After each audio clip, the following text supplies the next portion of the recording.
नमस्कार दोस्तों, Navendu astrology channel में आपका स्वागत है। बेल घंटी को दबाइए, चैनल को सब्सक्राइब कीजिए। आज का एपिसोड है विदेश जाने के योग। कुंडली में अक्सर लोग पूछते हैं कि सर मैं विदेश जा सकता हूँ, या मेरे योग है परमानेंट शादी करके सेटल होने का, या मैं वहाँ जाके नौकरी करूँगा। तो आज मैं आपको बताऊँगा कि विदेश जाने के योग कुंडली में आप कैसे अपने आप देख सकते हैं, और उसमें आपको कैसे पता चलेगा कि आपकी कुंडली में विदेश जाने का योग है कि नहीं। तो आइए शुरू करते हैं। पहला पहला लक्षण, कुंडली में चौथा और 12वां भाव अगर एक दूसरे, उस चौथे भाव का स्वामी या 12वें भाव का स्वामी कुंडली के, फोर्थ हाउस 12th हाउस, अगर ये एक दूसरे के घरों में आ जाते हैं तो आप विदेश में जाके उनके स्वामी संबंध यानी घर स्थिर राशि में हो जाते हैं और स्थायी रूप से राशि परिवर्तन का योग बनता है।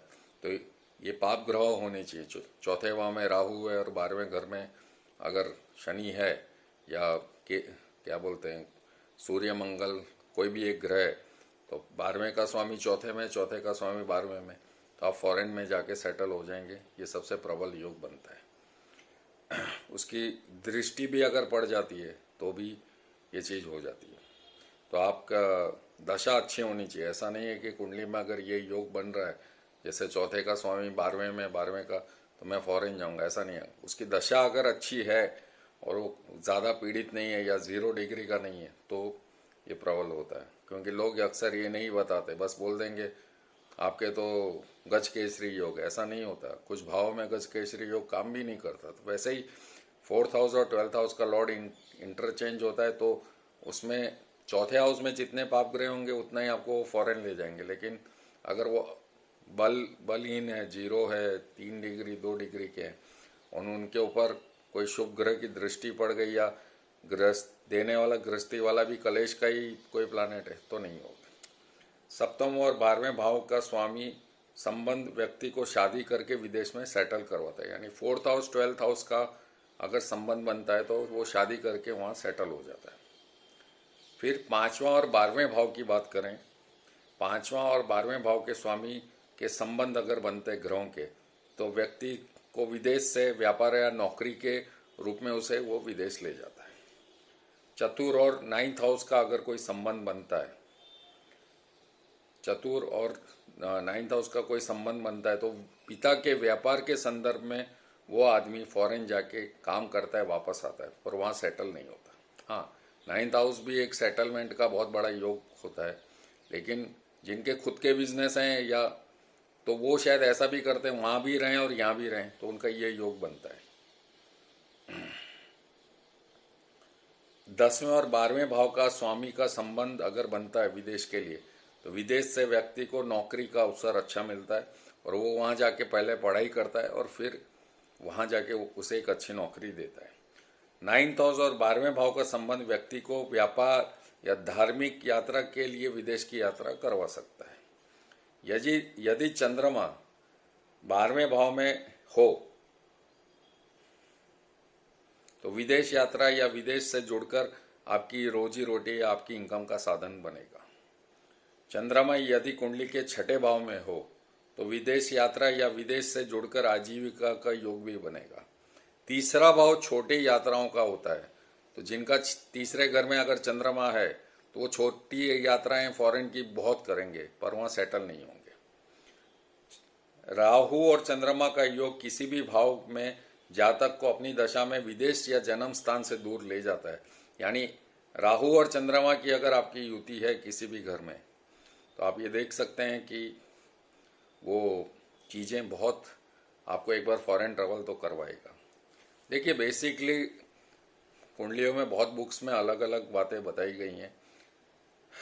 12वां भाव, पहला भाव, सेकंड भाव, फोर्थ हाउस, फिर आपका 9th हाउस, 10th हाउस और 12th हाउस। मैं फिर से एक बार भाव बता देता हूँ जो फॉरेन ट्रैवल के लिए देखे जाते हैं। पहला भाव बार उल्टा चलते हैं, 12वां भाव, पहला भाव, दूसरा भाव। 12वां भाव यानी फॉरेन सेटलमेंट को अंजाम देता है इन सब ग्रहों की युतियों से। पहला भाव यानी आप खुद हैं, तो आप खुद ही रिप्रेजेंट करेंगे, तो लगन है यानी आप खुद हो, तो खुद को आप विदेश ले जाओगे, तो पहला भाव। दूसरा भाव धन, वैभव और फैमिली का होता है, तो फैमिली में से आप अलग होंगे, वो हो गया। चौथा घर सुख, हायर एजुकेशन, फॉरेन ट्रेवल्स में सेटलमेंट का होता है। यहाँ जितने पाप ग्रह होंगे वो होगा।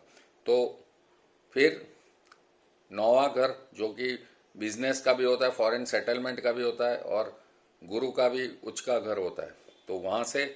और 10वां घर मतलब आप प्रोफेशन में जाएंगे या नौकरी करेंगे, तो ये भाव अगर कोई भी संबंध जो मैंने ग्रह के 12th हाउस से बाकी का 1, 2, 4, 9, 10 इनके कोई भी ग्रह संबंध युति या दृष्टि बनती है किसी भी रूप में, तो आपको विदेश की यात्रा का सुख एक बार मिलेगा।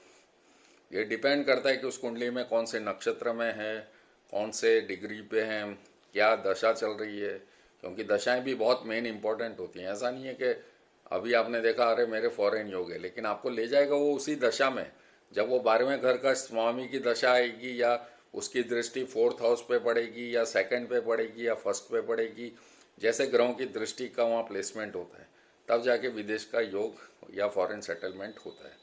तो कुंडली में पहला भाव, दूसरा भाव, चौथा भाव, 9वां भाव, 10वां भाव, 7वां भाव भी लोग लेते हैं, पर मैं उस चीज़ को इसलिए नहीं मानता क्योंकि वो पत्नी का भाव होता है। अगर पत्नी के ऐसे सपोज पत्नी के बुध पड़ा है, तो वो अपने माँ बाप को छोड़ के जाएगी ही नहीं। इसलिए उसका लॉजिक पहले ये समझना ज़रूरी है कि 7th हाउस क्यों नहीं लिया जाता, जबकि लोग तो 8th हाउस भी लेते हैं। अब वैसे तो आप देखने जाओगे फिर वो नवांश में देखेंगे, इसलिए हमेशा वही घर लें जो बुक्स में, फल दीपिका में उस चीज़ को बताया गया है।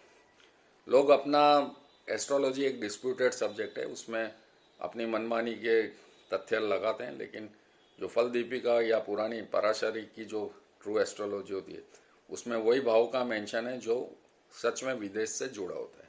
तो ये था छोटा सा वीडियो जो मैंने आपको विदेश कैसे देखते हैं और कैसे पता लगाएं कि आपकी कुंडली में जाने का है, मैंने बताया। आपको उम्मीद है पसंद आएगा। शेयर कीजिए व्हाट्सएप पे, फेसबुक पे। कोई कमेंट है तो नीचे लिखिए। नमस्कार।